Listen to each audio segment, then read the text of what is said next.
What's up, guys? I wanted to kind of make an update video,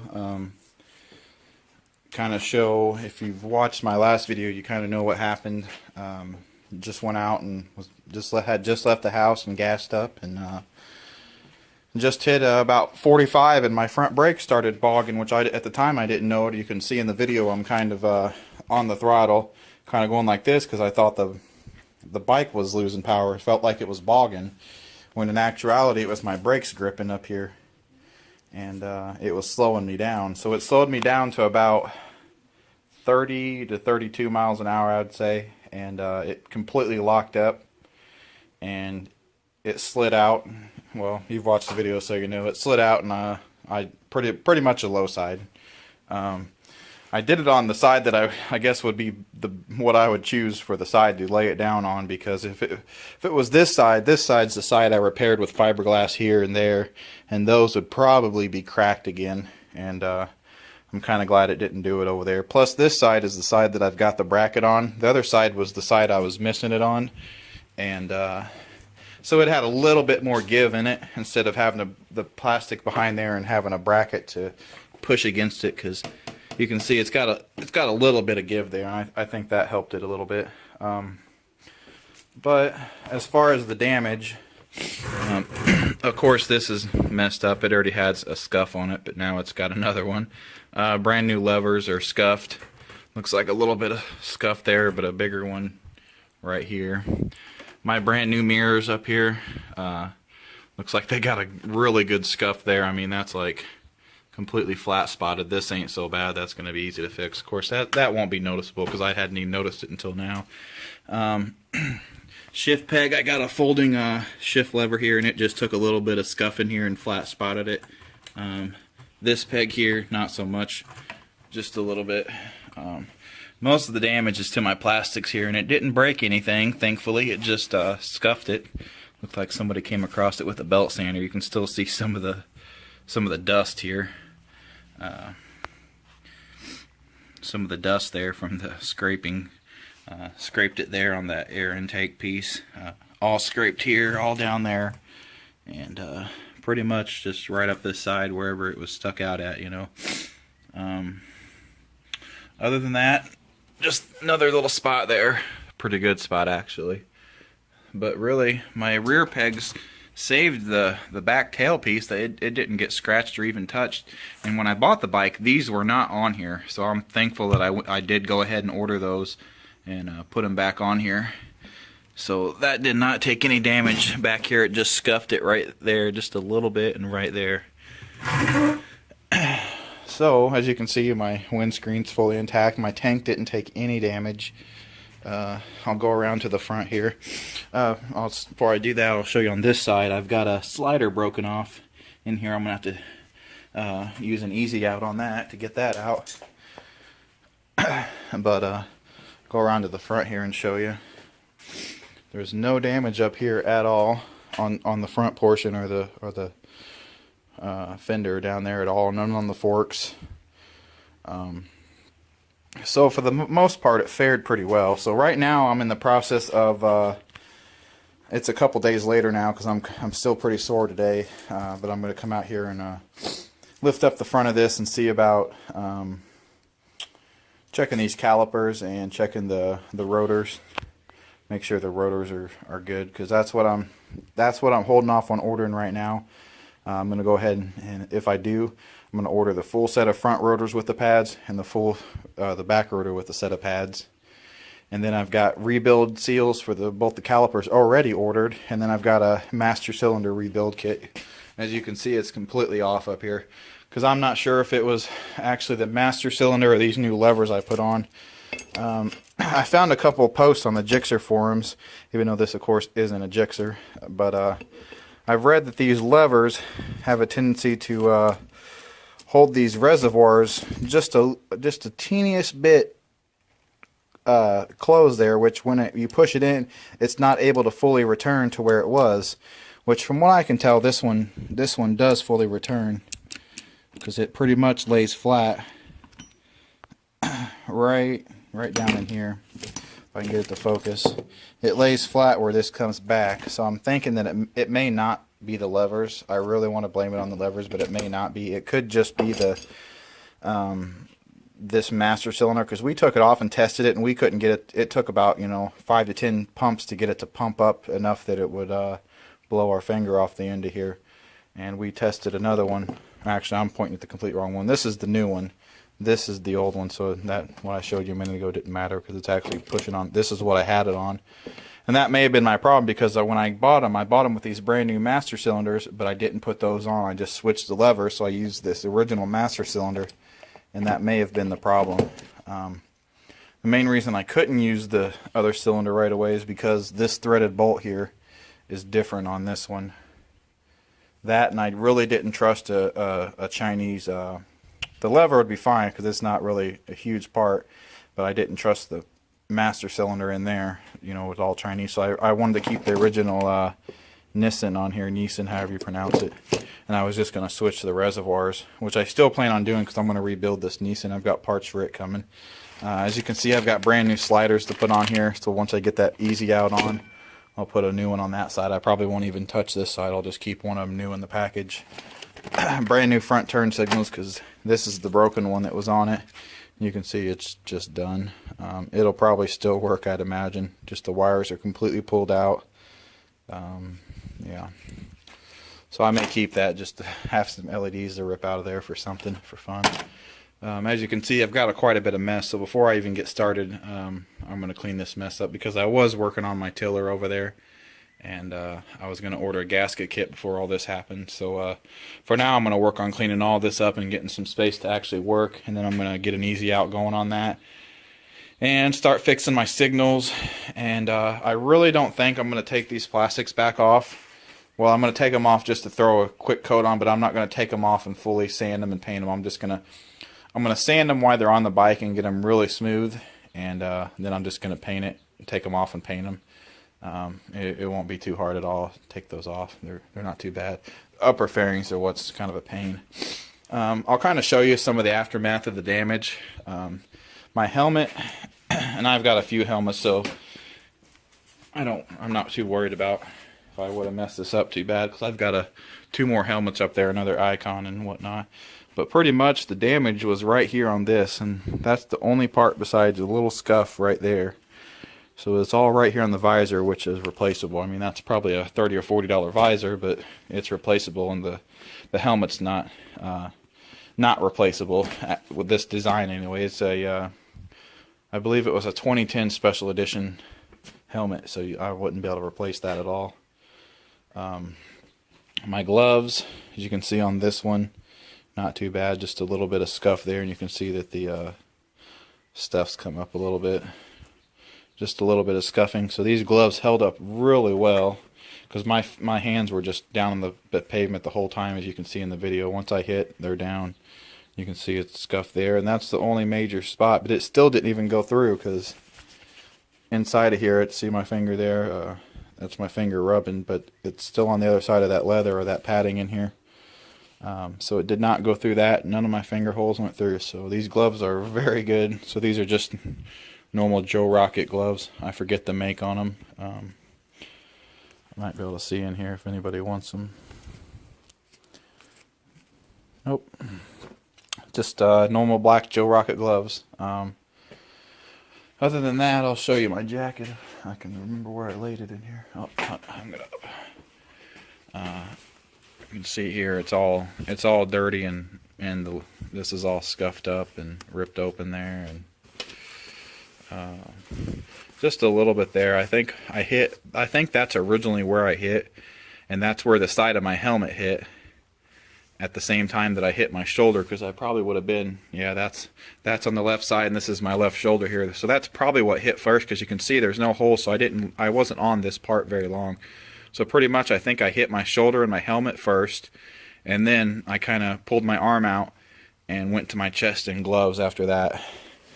A little bit of damage here on the forearm here at the wrist area on this side. On the other side, you can see it took quite a bit of damage. It didn't get through the next layer in there though, because the next layer is the elbow padding in here. There's a big protector piece, and it's very thick. I'd say that's That's an inch or so thick, maybe more, inch and a quarter thick padding there. So thankful for the gear that didn't really nothing much happened. Just one of my, not this pair I'm wearing, my other pair's got a scuff on them and a scuff on the tongue, and I got a little abrasion on my ankle, a little cut. Other than that, my pants didn't get a single hole in them or nothing, so I must have not been have too much force down on my legs, because I was pretty much, all the weight was going to my chest until I stopped, I can imagine. So today, like I said, I'm just going to put an easy out on that and pull that bolt out and check this, well, replace this turn signal. Probably going to pop this front wheel off and check the rotors and see if they're okay. And then once I get the seals and stuff in, I'll be rebuilding the front calipers and that master cylinder before I ride again, because I don't know what caused it. It could have been dirty calipers that one of them locked up. I think my friend came and helped me. I didn't have tools with me in my truck when my wife brought the truck up. I didn't have any tools to take the brake line off, because the lever was completely hard up here, and the front tire was still locked after the crash, and I couldn't even roll it. I had to drag it out of the road, just dragged it on the wheel. Anyway, he came and let some fluid out, and I think he told me he just let this side out. So if there is a problem, I would say it's with this side, this caliper, or like I said, it's the master cylinder, because it was taking a while to build pressure, and if it's dirty in there and some air gets by there, of course it's not going to build any pressure. And also, I've read that there's a little hole in them somewhere. I've rebuilt one, but it's been on a dirt bike, and it's not too much different, but a little bit different. I've read that there's a return hole for the reservoir, and if it gets clogged by something dirty in the line, then it will not allow that piston to return. So it's in turn going to hold your brakes on. But in the crash, on what's on video there that I have, which I have video before that, but from there you can see I was a mile back and did not hit the brakes at all. When that last car turned, I was just downshifting the bike to slow down and didn't even touch the front brake or the back brake. If you watch the video, you can see the whole time in the video I didn't touch the front brake at all. So whatever it was, it had to have been when I was stopped at a stoplight just before that, and somebody else turned in front of me when I was going a lot slower. So I may not have downshifted to slow down then, because I was going quite a bit slower, probably first and maybe second gear, because they just turned after the stoplight. So whatever it was, I suspect was just barely pinching that brake on enough that it was creating heat, and then when the heat and the discs get hot, I've read that it'll expand a little bit, and maybe that's what locked it on, or it's possibly that this was just holding it on somehow. But hopefully when I rebuild all of this, I'm not going to have any of this problem anymore, because I'm going to completely break those calipers down in this master cylinder and get it replaced. But for now, I'll go back to the cafe. I don't mind. It's a good running bike. Never had a single problem with this. I've dropped this bike, but it's just been in a yard where it was muddy, no big deal. Not like I've dropped it riding it, but it didn't hurt it at all. It's a pretty hardy bike, and they've got crash cages to put on here, but they're kind of ugly, so I just run it with this. I've got plenty of these extra covers. I've got a whole another motor over there, and in my other garage I've got a whole box of parts to build a complete extra bike. Pretty much I've got 2 engines and one underneath that tarp over there. But anyway, I'm going to get started on this. Oh, one more thing. You can kind of see my bag here. If you watch the video, the bag slid pretty good, and the only damage to the bag is right here where my GoPro button was. My phone was here and didn't take any damage. But this sticks up. The GoPro is a wireless remote. It's a little bit thicker than my phone, so it took a little scuffing, but it didn't eat through it at all. A little bit of scuffing there, nothing on the buttons. So the bag fared pretty well too, even though it was fairly a low-speed crash, but it did fare pretty well. Alright, well, I'll probably start the video again once I've done something. Like I said, I'm going to clean all this stuff up, because we were out here doing quite a bit before, so I didn't really clean up a lot. Alright, we'll get back. Alright guys, I got the rear spool out there. It just took about a 5/16 bit and then an easy out on it and got it on, and that's the main thing. I want to be able to get this rear stand back on, because that thing is very helpful when you want to work, because it keeps your bike straight up and down, of course. I did get this all sanded. I thought it'd be easier to sand it on the bike, so I went ahead and sanded it on there. And then I blew it off with the air hose, and then I degreased it. So it's been degreased now. There's still some kind of film on there. So I'm going to go ahead and clean it with some ammonia-free Windex up there, and that should take the degreaser off and leave it pretty darn clean. As you can see here, I just pretty much sanded it all and feathered it, because I'm not going to resand this whole piece because it has flaws here and there. It's an O2. Basically at this point, if anything happens again or these plastics break anywhere else, I'm probably going to take them off and convert this to a naked bike, which I'm really close to doing right now anyway. So that's the main reason I'm not taking these off and completely painting them the proper way again, because I already did it once, just like you know, less than a month ago, and it was a bear then. So I don't really want to take these off. So I'm going to go ahead and clean these one more time with some ammonia-free Windex, and then I'm going to go ahead and probably wrap everything and that'll make it easy on me. Then I won't take these off. I'm just going to wrap everything in plastic and just leave pretty much wherever I can just coat these just a little bit here, because like I said, I'm not too worried about it anymore. It's a black bike anyway, you can't notice it hardly anything on it. So that's what I'm going to do at the moment. You can see down here I've got it all pretty much sanded up every spot where it rubbed. Now you can really see the spots where it hit, so pretty much there on the mirror and all down here. So I'm going to go ahead and just, looks like it did actually break this a little bit. That's the only thing I've seen broke. You can might be able to see it's kind of split there, but it ain't going to hurt nothing. But anyway, I'm going to go ahead and paint that, and then after the paint's all dry in a day or so, because it's raining out now, it ain't going to be any good riding until this weekend anyway, and I got to rebuild this, so it ain't like I'm going to be riding anytime soon anyway. So I'm just going to go ahead and paint it and let it dry. I've got it about 60 degrees in here, it looks like, up there. Yeah, about 60 degrees in here. I did have my big torpedo on just to warm it up. It was like 55 or something. But once it's warmed up, this little heater will usually keep it at a pretty decent temperature. You know, that thing will probably raise it about 5 degrees in here if the wind's not blowing. If the wind's blowing, it's a different story, because there's, you know, gaps and stuff in here. This garage isn't completely finished, not insulated and that kind of thing.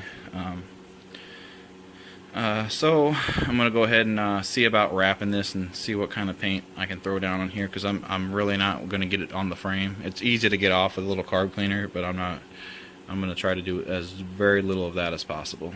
So, but like I said, if I don't like it, or it's completely crap, or something else is broke on here that I haven't noticed yet, everything seems really tight. So, but like I said, if something happens, I'm gonna make this whole bike a naked bike anyway, because I really want to put some of these gauges on here, which these are the exact gauges for this bike, the wiring and everything. It's just on an older Suzuki that I wired it to and made this bracket and stuff. So this is the gauge I want to put on here, and pretty much all this plastic would be gone. I could actually use my frame sliders then, because on here you just can't find frame sliders to fit these old plastics without completely cutting everything, and even then they don't fit right.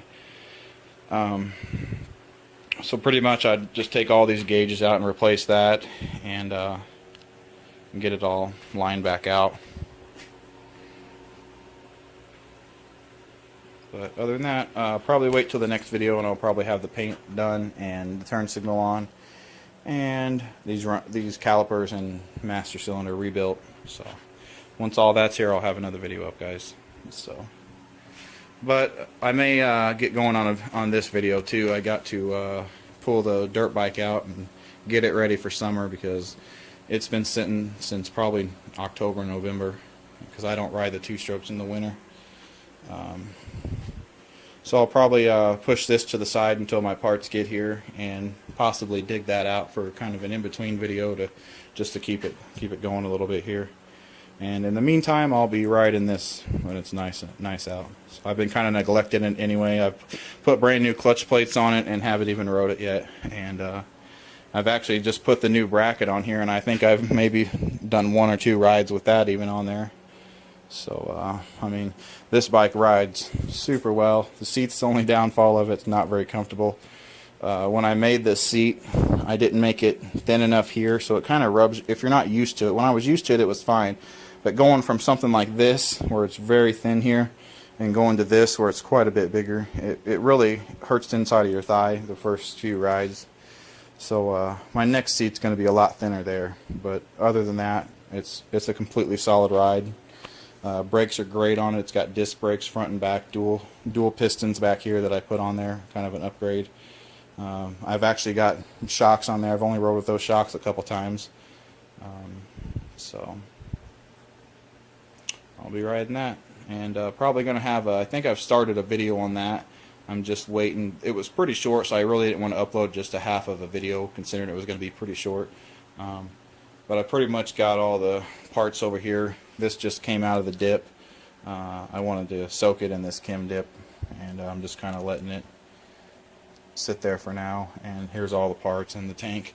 I've actually got to throw a little bit of high temp paint on here.